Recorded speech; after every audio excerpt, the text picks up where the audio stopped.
بڑی ذوالفضیلت کتاب. اس کی ایک فضیلت تو یہ ہے کہ اس کے مؤلف نے اس کی تصنیف میں ایسا اہتمام کیا ہے کہ اس کی کوئی نظیر نہیں. ہر حدیث کے لیے روایت، ہر ترجمہ کے لیے غسل کیا، نماز استخارہ پڑھی، اس کی کتاب میں درج ہے. دوسری اس کی فضیلت یہ ہے کہ وہ مقام صحت میں سب سے فائق ہے. اس کی وضاحت آگے آ رہی. تیسری خصوصیت یہ ہے کہ حضور نے اس کو اپنی کتاب قرار دی. ابو سہل مروزی کہتے ہیں ابو زید مروزی نے فرمایا میں رکن مقام کے مابین سو رہا تھا. نبی اکرم صلی اللہ علیہ وسلم کی خواب میں زیارت ہوئی. فرمایا الا متی تدرس کتاب الشافعی الا تدرس کتابی. میں نے عرض کیا آپ کی کون سی کتاب؟ تو آپ نے فرمایا جامع محمد بن اسماعیل. حقیقت یہ ہے کہ اس کتاب کے لیے بڑا شرف ہے. اور اسی طرح ایک اور قصے سے بھی حضرت نبوت میں اس کتاب کا استناد معلوم ہوتا ہے. اور جو ہم کتاب الدعوات میں اگر توفیق حق رہی بتائیں گے. اس کتاب کی برکات عظیم. حافظ ابن کثیر کہتے ہیں کہ خاص و عام کا اس کی صحت پر اتفاق واستسقى بقراءته الغمام. اور اس کی قراءت سے بارش طلب کی جاتی ہے.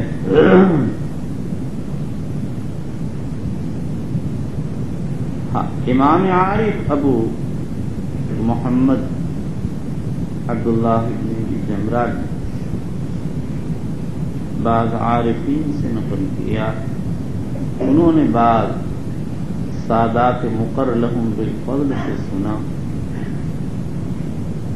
کہ یہ کتاب جب بھی کسی شدت کے موقع پر پڑھی جاتی وہ شدت دور ہو جاتی، اور اگر کسی سوال مرکب اور کشتی میں رکھ لی جائے تو نجات پا جاتی.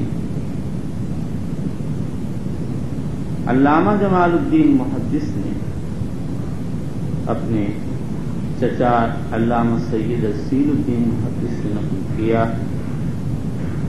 کہ میں نے یہ کتاب 120 مرتبہ مختلف ضرورتوں کی وجہ سے پڑھی ہے، اور سید السادات صلی اللہ علیہ وسلم کی برکت سے وہ ضرورتیں پوری ہو گئیں. علامہ تبکنی نے لکھا ہے کہ یہ کتاب تریاق الشدائد.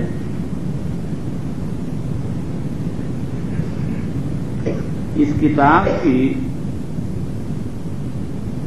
کا مرتبہ اس کے 2 مرتبے ہیں. ایک صحت کے اعتبار سے، دوسرا تعلیم کے اعتبار سے.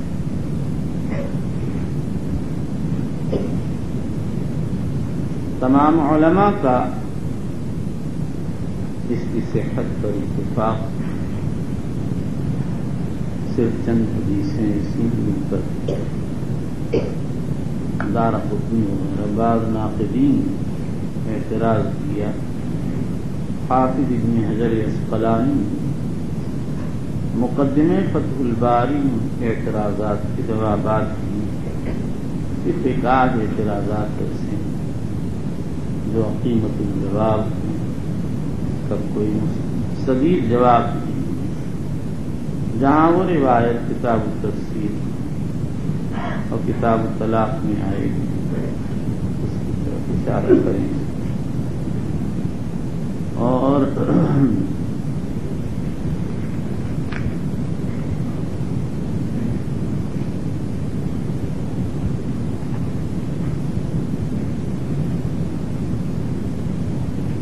حافظ ابو علی نیشاپوری رحمۃ اللہ علیہ سے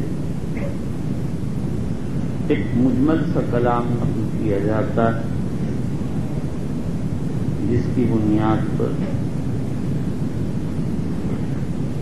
امام نووی نے لکھ دیا کہ ابو علی نیشاپوری کہتی ہیں صحیح مسلم سب سے اصح، اور وہ کلام یہ ہے کہ ابن مندہ نے امام مسلم سے امام ابو علی سے نقل کیا، فرمایا ما تحت حدیث سمایا صح من کتاب مسلم.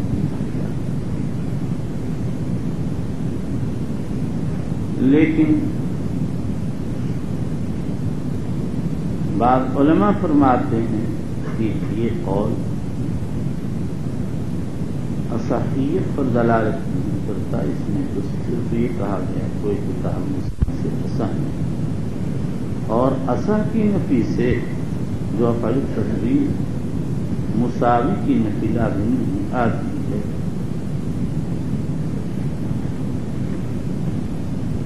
ابن قطان نے دیوان متنبی شرح میں لکھا ہے کہ اس میں آیا ما اقلت الخضراء ولا اضلت ما اضلت الخضراء ولا اقلت الغبراء اصدق لہجۃ من ابی ذر.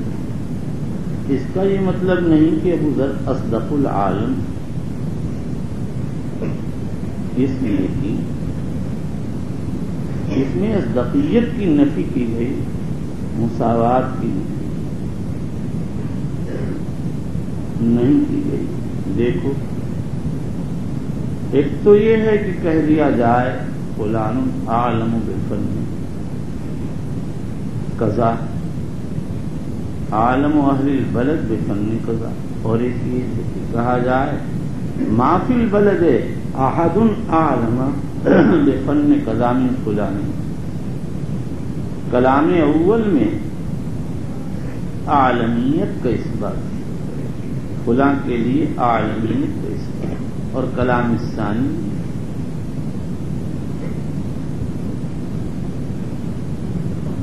فلاں سے کسی کے عالم ہونے کی نفی کی گئی،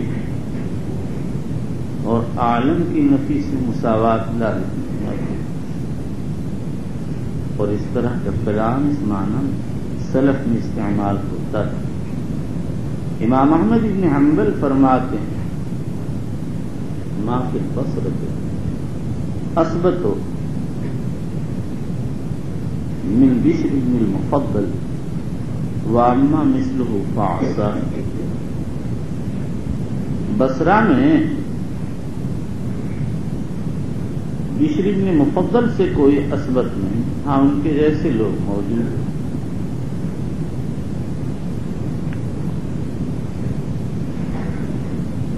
لیکن یہ تقریر وہ حافظ ابن حجر وغیرہ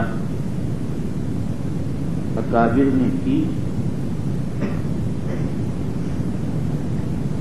محمد بن اسماعیل الامیر وغیرہ نے اس پر اعتراض کیا، اور اعتراض کا حاصل یہ کہ عرف میں یہ کلام افضلیت کی اس بات کے لیے استعمال کیا جاتا ہے. نمبر 2، دوسرا جواب، اور اگر ہم یہ تسلیم کر لیں کہ ابو علی کا مقصد عالمیت کا اس بات، تو پھر دوسرا جواب یہ ہے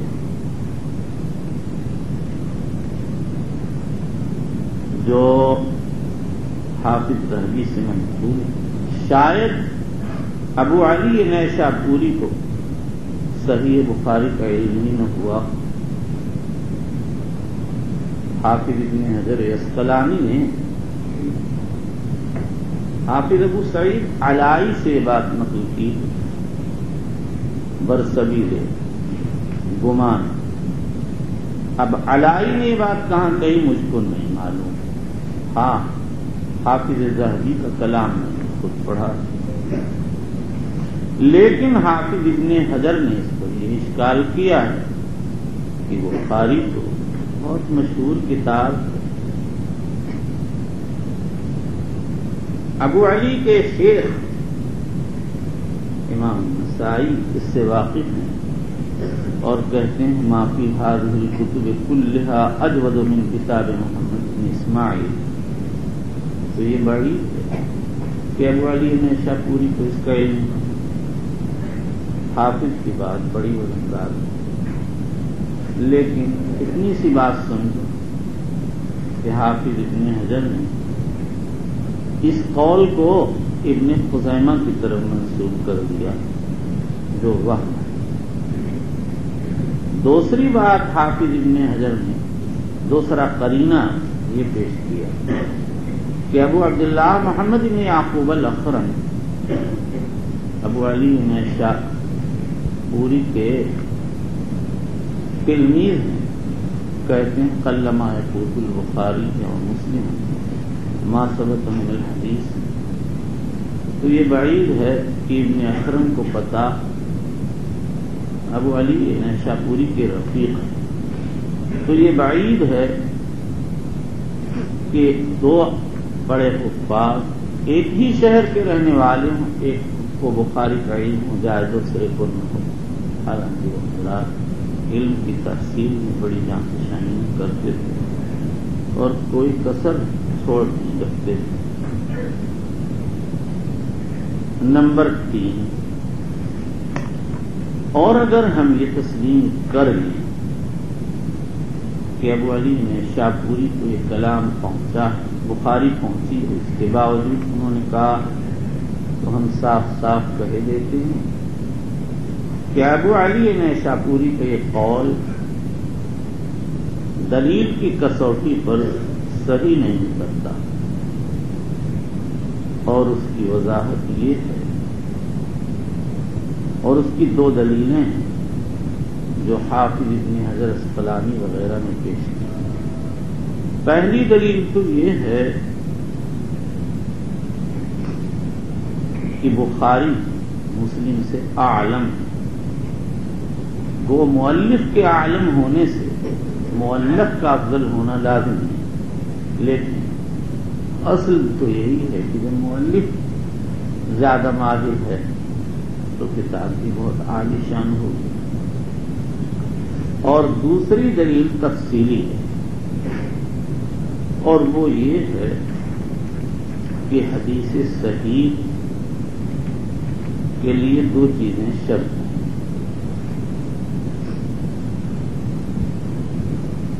اتصال اور ثقافت الرجال.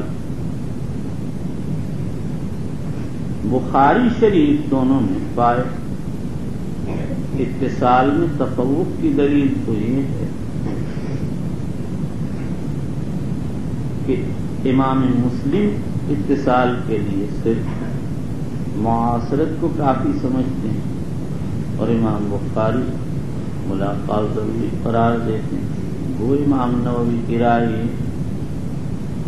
کہ مسلم نے بظاہر مسلک احوت پر عمل کیا ہے، اس لیے کہ وہ اتنے طرق جمع کرتے ہیں جس سے بات معلوم ہوتی ہے کہ وہ محض معاصرت پر عمل نہیں کرتے. مگر یہ امام نووی کا ایک دعویٰ ہے. اور دوسری دلیل یہ ہے کہ بخاری مسلم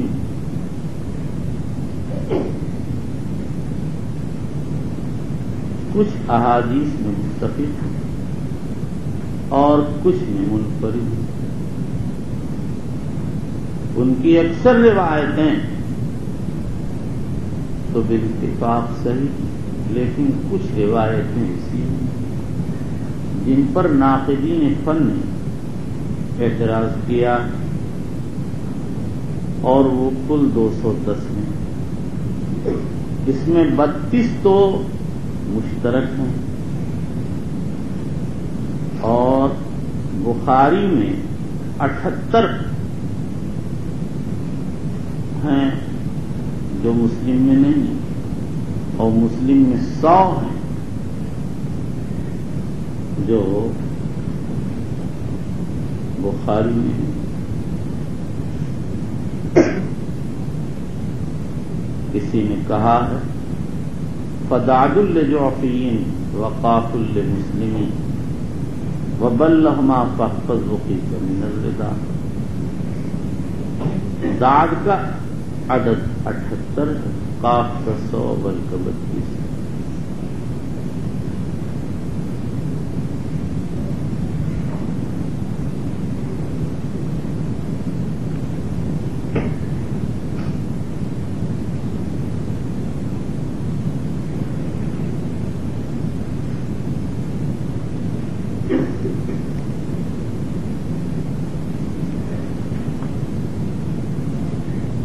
تو بخاری کی منتقد روایات قلیل ہیں، کل 108، اور مسلم کی روایات منتقدہ کثیر 132. اور ظاہر ہے کہ جس کتاب کی منتقد روایات قلیل وہ اس سے اعلیٰ و افضل مانی جائے گی جس کی منتقد روایات کثیر. دوسری دلیل یہ ہے کہ شیخین کچھ روایات میں شریک، کچھ میں منفرد. جن میں منفرد ہیں ان میں بخاری کی روایت کی تعداد 430 یا بقول 35 ہے، اور مسلم کی روایت منفردہ کی تعداد 620 اور بقول 625 ہے. پھر ان روایت میں بخاری کے منتقد علیہ روایت قلیل 80 سے کم، اور مسلم کے منتقد علیہ روایت 160 ہے. اور ظاہر ہے کہ جس کے روایت کم مجروح ہوں وہ اعلیٰ ہے اس سے جس کے روایت زیادہ مجروح. اور پھر مزید یہ کہ امام بخاری کے جو منتقد روایت ہیں وہ اکثر ان کے شیوخ ہیں. بخاری نے ان کے احوال کا بچش میں خود مشاہدہ کیا اور ان کی روایات بضرورت بہت قلیل لی. اور امام مسلم کے منتقد روایات اوپر کے ہیں اور ان کی روایات مسلم نے بکثرت لی.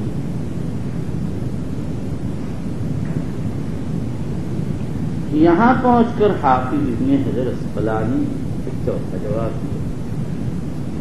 وہ فرماتے ہیں ابو علی نیشاپوری نے جو بات کہی اس کا تصحیح سے تعلق نہیں بلکہ حسن تصنیف سے تعلق ہے.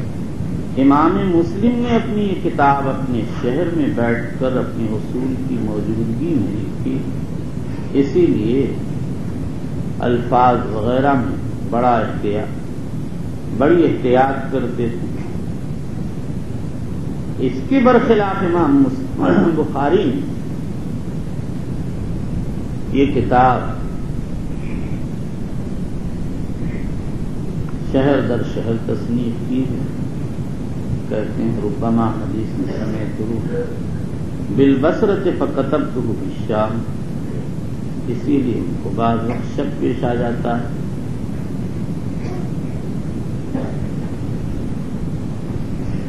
اسی کو لے کر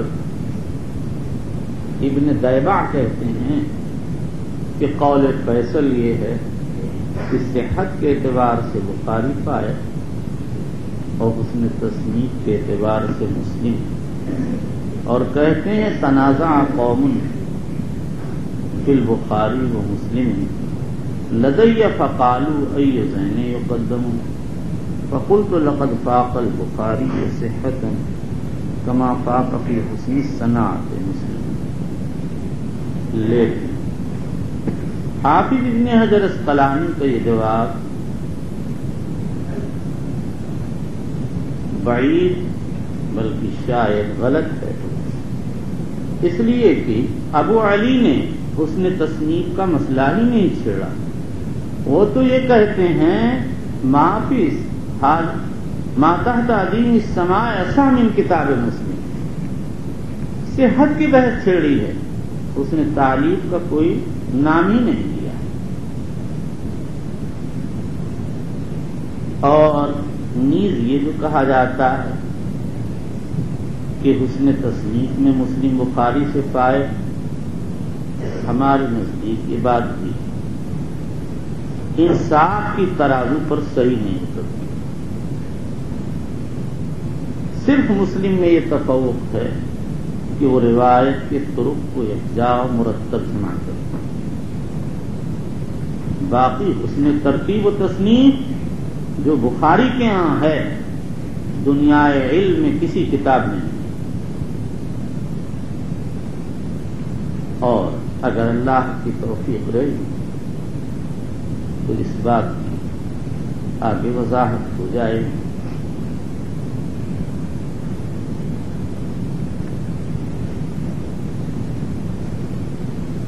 اس کے بعد اب یہاں ایک اور بات وہ یہ ہے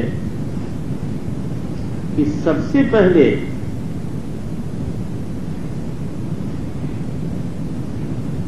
صحیح احادیث کا مجموعہ کس نے لکھا؟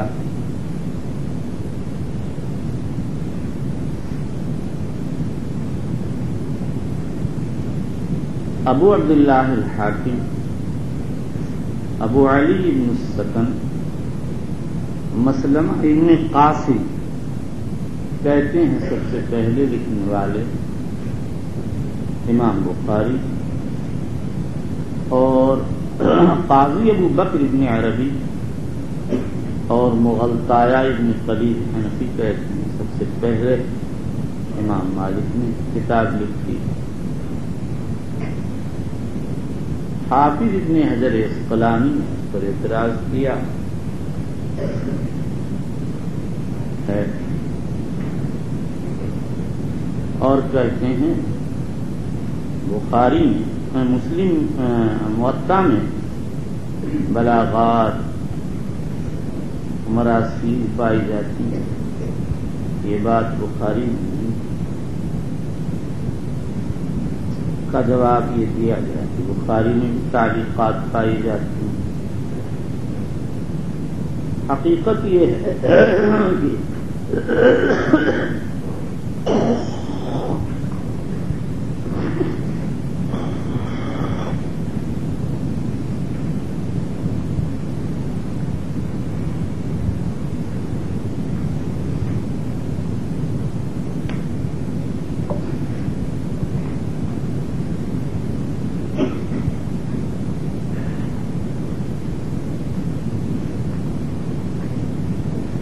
بلاغات مالک اور تعلیقات بخاری میں فرق۔ بخاری کی تعلیقات دو طرح کی ہیں، بعض ایسی ہیں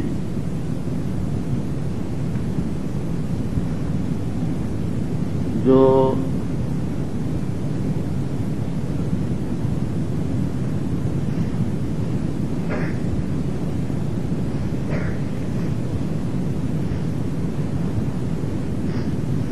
خود بخاری میں دوسری جگہ موصولاً آئی ہیں، یعنی امام بخاری نے ایک جگہ اگر تعلیقاً ذکر کر دی تو دوسری جگہ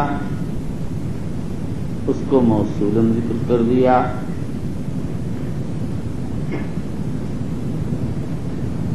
ایسی روایات کے متعلق تو کچھ کہنا نہیں، بخاری نے جہاں تعلیقاً ذکر کیا مقصود تخفیف ہے، اور کچھ روایات ایسی ہیں جو بخاری شریف میں تعلیقاً آئی ہیں اور کہیں اور موصولاً ہیں۔ ایسی روایات کو بخاری نے محذوف الاسانید تنویر کے طور پر پیش کیا۔ مطلب یہ ہے بخاری بتانا چاہتے ہیں کہ ہماری شرط کی روایت اور اس طرح کی کل روایت 159 ہیں۔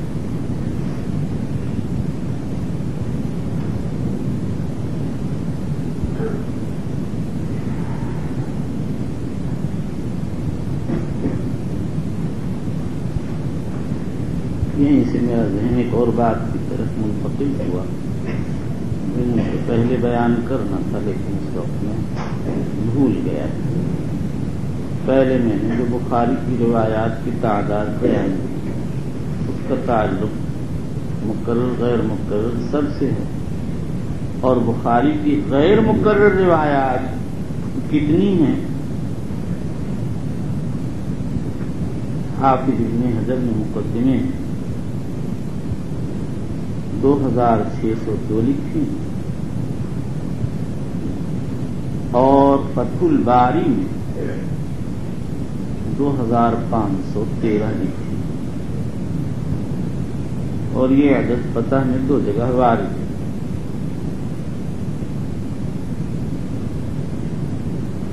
حافظ ابن حجر کہتے ہیں کہ یہ جو تعلیقات بخاری ہیں، بخاری نے ان کو بالاسانید سنا تنویعاً یا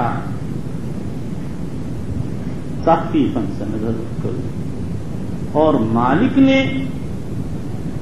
جو بلاغات و منقطعات ذکر کی، کبھی کہتے ہیں یعنی ثقہ، کبھی کہتے ہیں بلغنی، وہ مالک کو اسی طرح پہنچی۔ اس پر زرقانی اور صالح کلانی وغیرہ نے اعتراض کیا کہ موطا کے بہت سے نسخے ہیں، اگر ایک نسخے میں روایت بلاغن یا انقطاع کے طور پر آئی تو دوسرے نسخے میں موصولاً، میں کہتا ہوں یہ جواب مشکل ہے۔ حافظ ابو عمر ابن عبد البر موطا کے سب سے بڑے خادم اور سب سے بڑے واقف ہیں، انہوں نے موطا کی شرح کے لیے 2 کتابیں لکھی، التمہید اور الاستذکار اور ایک کتاب اس کی اسانید سے متعلق لکھی التقصی۔ وہ فرماتے ہیں جمیع ما فی الموطا من قول مالک بلغنی وعن الثقۃ 61 حدیثا كلها موصول من غیر طریق مالک الا 4 احادیث، اور پھر وہ 4 حدیثیں ذکر کی ہیں، انی لا انسا ولکن انسا لحسنہ، اور اذا انشات بحریۃ فتشاءمت فتلک عین غدیقۃ، اور لیلۃ القدر کے حاصل ہونے کی وجہ کی روایت اور معاذ کے رخصت کرنے کے وقت کی وصیت۔ لیکن اب دیکھیے کہ امام ابن عبد البر کہتے ہیں کلھا موصولۃ من غیر طریق مالک، اور یہ جو 4 روایات جن کے متعلق ابن عبد البر نے یہ اشارہ کیا کہ موصولاً نہیں ملی، حافظ ابن صلاح رحمۃ اللہ علیہ ان کو موصولاً نقل فرمایا۔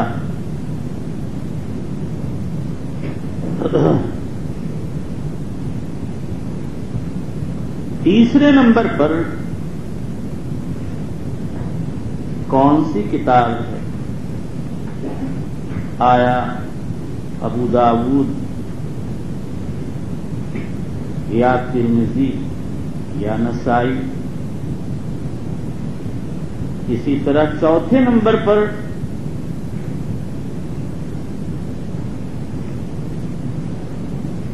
یہ تینوں کتابیں ہیں اس میں اختلاف. 5ویں نمبر پر نسائی ہے یا ترمذی، اس میں بھی اختلاف. ہمارے حضرت شیخ کے نزدیک تو ترتیب یہ تھی کہ نمبر اول پر بخاری، نمبر 2 پر مسلم، نمبر 3 پر ابو داؤد، نمبر 4 پر نسائی، نمبر 5 پر ترمذی. لیکن علامہ ابو عبداللہ ابن رشید اور علامہ انور شاہ کشمیری کی رائے یہ ہے کہ تیسرے نمبر پر نسائی اور چوتھے نمبر پر ابو داؤد ہے، اور یہی ہماری نزدیک صواب ہے. ابو داؤد کی منتقد روایات نسائی سے بدرجہ زیادہ ہے. اور 5ویں نمبر پر بہرحال ترمذی ہے. حافظ شمس الدین ذہبی رحمۃ اللہ علیہ کی بھی یہی رائے ہے. فرماتے ہیں ان حتت رتبۃ الترمذی لاخراجہ حدیث المصلوب والکلبی.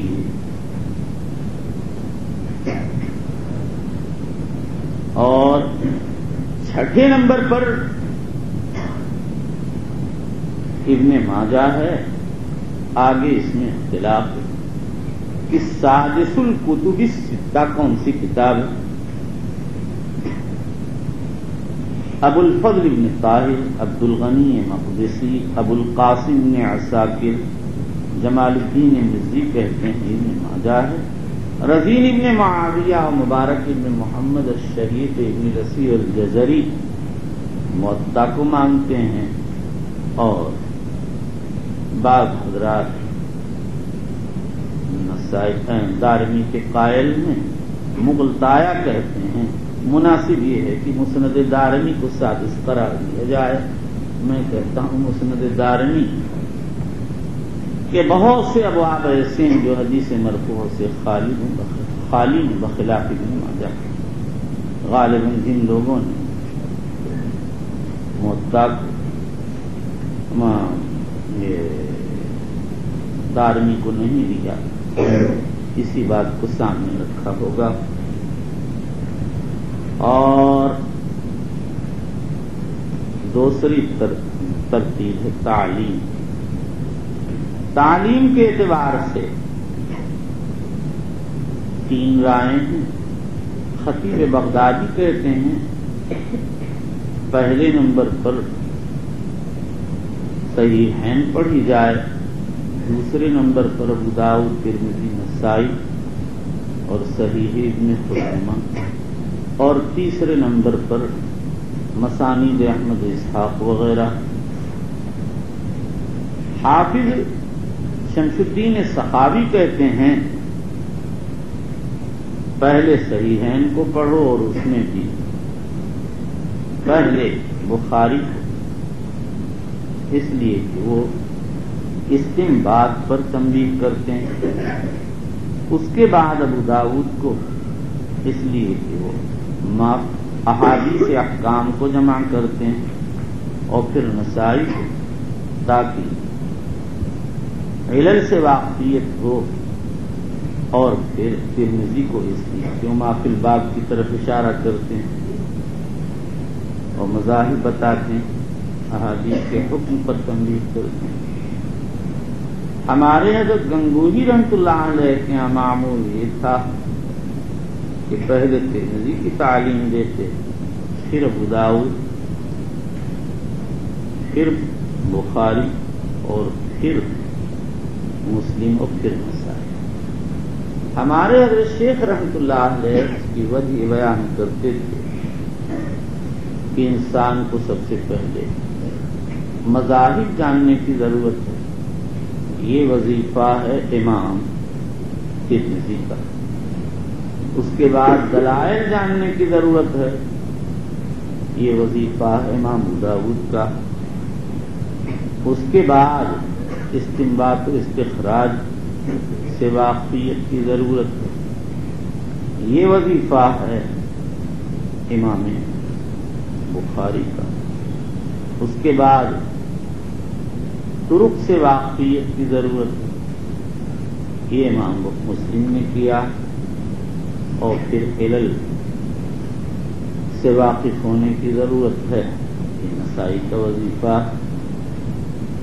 بہرحال ہر ایک کے سامنے کوئی نہ کوئی علت ہے۔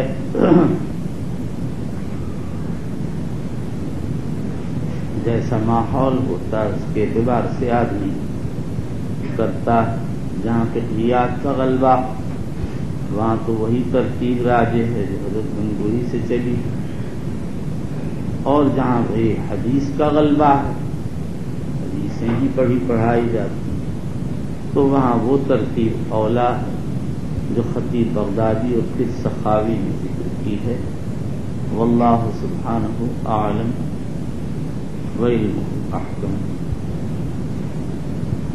اب اس کے بعد مختصر سی بات نوعیت پر تنبیہ کرنی۔ نوعیت کا مطلب یہ ہے کہ حدیث کے بحر وقار اس کے جاننے کے لیے سند کی ضرورت ہے، اور متون کی مختلف انواع ہیں، پھر یہ انواع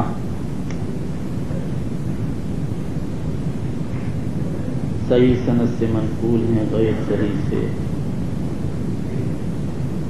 کیا کیا شکل ہے، ہر ایک کا ایک مزاج تھا۔ کسی نے اسانید صحیحہ کا اہتمام کیا، کسی نے صرف ضعیف روایات کو لے کر ان کے حال کو بیان کیا، کسی نے ہر طرح کی روایات کے لیے۔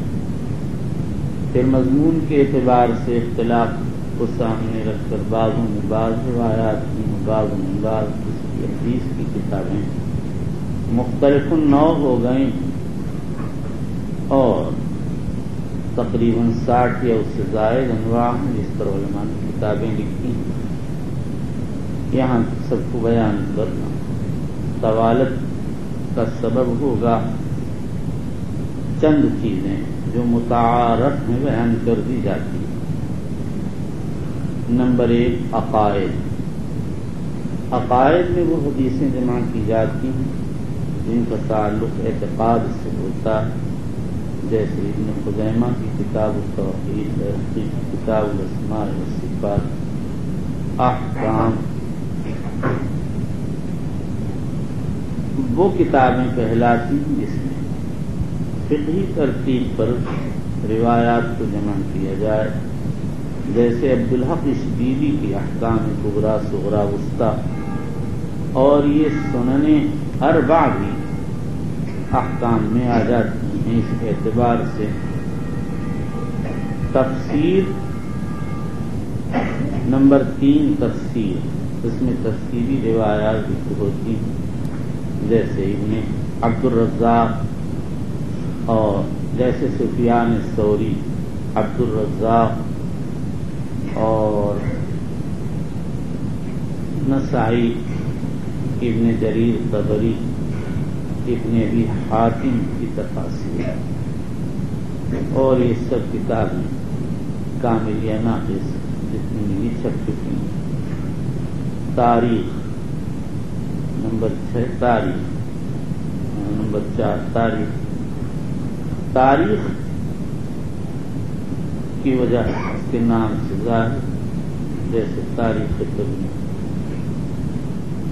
نمبر 5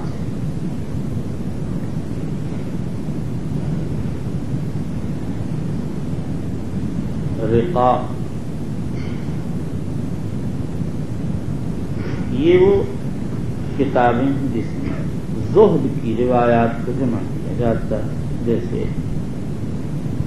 ابن مبارک، حناد بن سری، احمد بن حنبل، وکیع بن جراح وغیرہ کی کتاب الزہد والرقاق۔ نمبر 6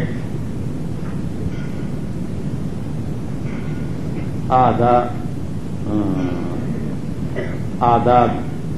اس میں ادب کی روایت کی جاتی ہے، جیسے بخاری کی کتاب الادب المفرد۔ نمبر 7 فتن۔ اس میں آخر زمانے میں فتنوں کی روایتیں جمع کی جاتی ہیں، جیسے نعیم بن حماد کی کتاب الفتن۔ نمبر 8 مناقب و مسالک، جیسے علامہ محب تبریزی ذخیرۃ العقبہ فی مناقب ذوی القربہ یا ریاض النضرہ فی مناقب العشرہ۔ نمبر 9 جامع، شاہ عبدالعزیز محدث کہتے ہیں کہ جامع وہ کتاب ہے جو ابواب الثمانیہ سابقہ کے مضامین پر مشتمل ہے، لیکن پر اشکال ہے جو ہم پہلے بیان کرتے ہیں۔ نمبر 10 سنن، وہ کتابیں ہیں جو فقہی ترتیب پر لکھی ہیں، جیسے سنن اربع۔ نمبر 11 مسند، وہ کتابیں جس میں حدیث مرفوعہ کو جمع کیا گیا، جیسے عبید اللہ بن موسیٰ العبسی، یحییٰ ابن عبد الحمید حمام، ابو داؤد طیالسی، اسد ابن موسیٰ وغیرہ کی مصانیف، اور اس کی طرف پہلے اشارہ کا سب سے پہلے مسند قسم۔ نمبر 12 معجم، وہ کتاب کہلاتی جو تہجی کی ترتیب پر لکھی گئی، مصنف نے صحابہ کی ترتیب ملحوظ رکھی ہے، معجم کبیر للطبرانی، یا مشایخ کی ترتیب کو ملحوظ رکھا، جیسے معجم اوسط والصغیر، اور یا حروف تہجی کی ترتیب سے لکھی ہو۔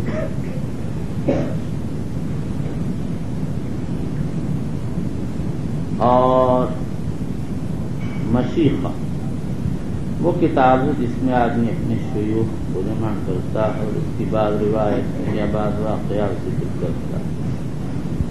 اجزاء، وہ کتاب کہلاتی ہیں جس میں ایک مسئلے کو جمع کر دیا جائے یا ایک شیخ کے روایات کو جمع کر دیا جائے۔